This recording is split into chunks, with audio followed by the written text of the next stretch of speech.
sommes au Salon des entrepreneurs de Marseille pour la 3e édition et j'ai le plaisir ce matin de recevoir Mathilde Lerouzic. Bonjour. Bonjour, enchantée. Vous êtes la cofondatrice de HelloCare Oui, c'est ça. et vous avez commencé chez Apple. Quand on travaille pour un GAFA, fonder sa propre entreprise, sa start-up, c'est forcément dans la tête du salarié à un moment ou un autre. Ouais, à l'époque, non, parce qu'à l'époque, on ne parlait pas de GAFA. Par contre, l'attrait numérique, il est venu de là. C'est-à-dire que je me suis dit, oui, c'est possible. On peut monter une boîte, je peux avoir mon aventure, qu'elle soit grande ou petite. Finalement, c'est pas grave. Ce qui compte, c'est le chemin que je vais parcourir. C'est une expérience, notamment chez Apple, qui vous a servi pour monter HelloCare, pour monter vos entreprises, parce que vous en avez monté plusieurs.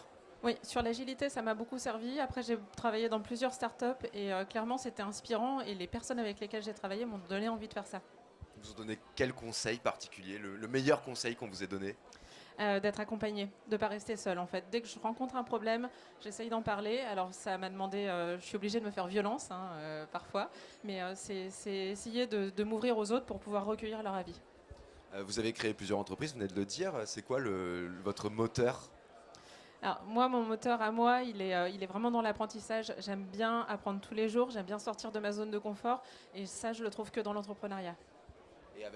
Est-ce que vous avez connu des échecs et comment on se relève d'un échec? Qu'est-ce qu'on en tire? On entend beaucoup parler ici d'échecs et finalement que c'est pas une mauvaise chose.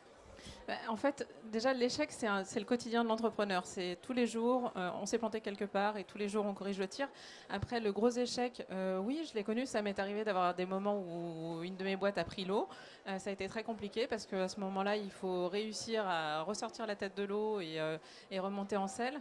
Je pense que ça fait partie de l'histoire et je pense qu'on devient meilleur entrepreneur grâce aux échecs, justement, parce que si on ne rencontre pas de problématique, c'est à mon avis quelque part qu'il y a un problème sur le modèle. Ça existe des entrepreneurs qui n'ont pas connu d'échecs?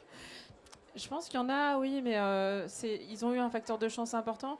Après, les petits échecs du quotidien dont je parlais, on les connaît tous et c'est ça qui fait le caractère unique des business qu'on monte et qui réussissent. Et HelloCare aujourd'hui, c'est quoi ça représente combien de collaborateurs, de chiffre d'affaires, de levée de fonds? Alors, HelloCare, donc ça permet de parler à un médecin en ligne en moins de 15 minutes. On est 10 dans l'équipe. En termes d'utilisateurs, là, on passe le seuil des 18 000 utilisateurs. C'est une boîte qui est très récente. Sur le chiffre d'affaires, aujourd'hui, on n'a pas de chiffre à donner parce qu'on a fait un lancement en bêta sur lequel on était sur une version gratuite. Et là, on passe en phase de commercialisation. D'accord, et cette phase, vous pouvez nous en dire un petit peu plus? Sur cette phase de commercialisation, Tout à fait. en fait, là, nous, on a besoin de s'adresser à des payeurs, qui sont les mutuelles notamment. Donc, ce qu'on fait, c'est qu'on va chercher les mutuelles, on va négocier avec eux des contrats de prise en charge.